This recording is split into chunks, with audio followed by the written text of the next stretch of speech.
Pour moi, ce qu'il y a eu de plus grandiose dans ce théâtre à l'italienne, c'était quand Jacques Falguière a programmé Alice au pays des merveilles de Lewis Carroll. Le spectacle durait 2 jours et 1 nuit, enfin, je crois. Et je me souviens de m'y être amusée comme une folle. Il faut dire qu'il y avait des aménagements à l'extérieur, sous le sycomore, et dans le théâtre. On passait par des dédales de toile, des tunnels, donc on rampait. Et si on avait été malin, on se présentait sur la scène pour y manger. C'était complètement dingue. Mais quelle joie! Toujours avec cette scène en pente, où j'essayais de ne rien renverser. La table était-elle en pente ou est-ce qu'il y avait des câbles? Nous faisions les acteurs, les actrices, devant un parterre vide, puisque le monde allait, venait à n'importe quelle heure de la journée et tard dans la nuit. Il faisait beau. Le sycomore était plus petit. Simon était-il né?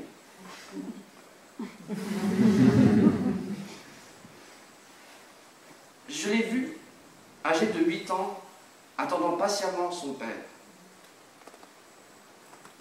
Jacques.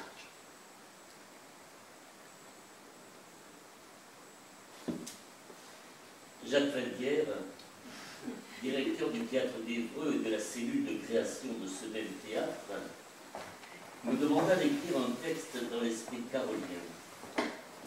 C'était faire preuve de témérité, car je n'ai jamais dissimulé mon aversion pour 1. Le thé, même arrosé. 2.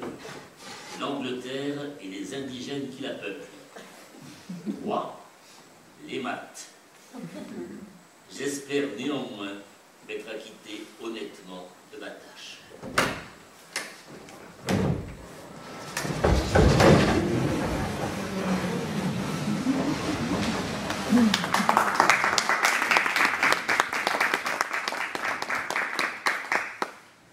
Or, l'homme qui habitait les mots rêvait qu'il était un homme qui rêvait qu'il était l'homme qui habitait les mots.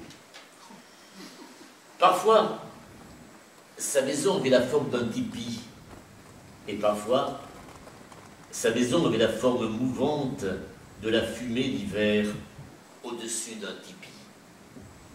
Parfois, sa maison avait la forme d'un nuage criblé de soleil, comme on en voit par les fins d'après-midi, quand on est assis auprès d'un terrier mâchonnant un brin d'herbe, et qu'on achève un récit pour des amis enfants. Parfois, sa maison avait la forme d'une nef, voguant altière sur la vague, une nef sur laquelle tous nos rêves auraient embarqué en frémissant, comme quand retentissent les 3 coups au théâtre. Un théâtre où les enfants seraient rois. Parfois, sa maison avait la forme de l'envers d'un théâtre, parfois d'un miroir. Et parfois, sa maison avait la forme d'une boîte de sardines dans laquelle on taille une armure pour un cavalier blanc. Et parfois, sa maison avait la forme d'un nyctographe, un curieux appareil sur lequel, à l'aveuglette, on note ce qu'on pense la nuit. Et parfois, sa maison avait la forme d'un œuf tout bête, comme les poules, parfois, en pondent sur un mur. Parfois, sa maison avait la forme d'une théière, mais d'une théière peu commune, une théière dans laquelle le génie de l'enfance serait enfermé. Parfois, sa maison avait la forme de longues fleurs élégantes, comme il s'en balance sur l'eau et que l'on ne peut jamais saisir. Fleurs de l'envers d'un théâtre, fleurs de derrière le miroir. Parfois, sa maison avait la forme d'un grelot, comme il en teinte au cou d'une licorne et d'un lion qui se combattent, et alors sa maison était peuplée de sons. Parfois, sa maison avait la forme d'un énigmatique sourire clignotant sur une enseigne au néon qui figure la tête d'un chat.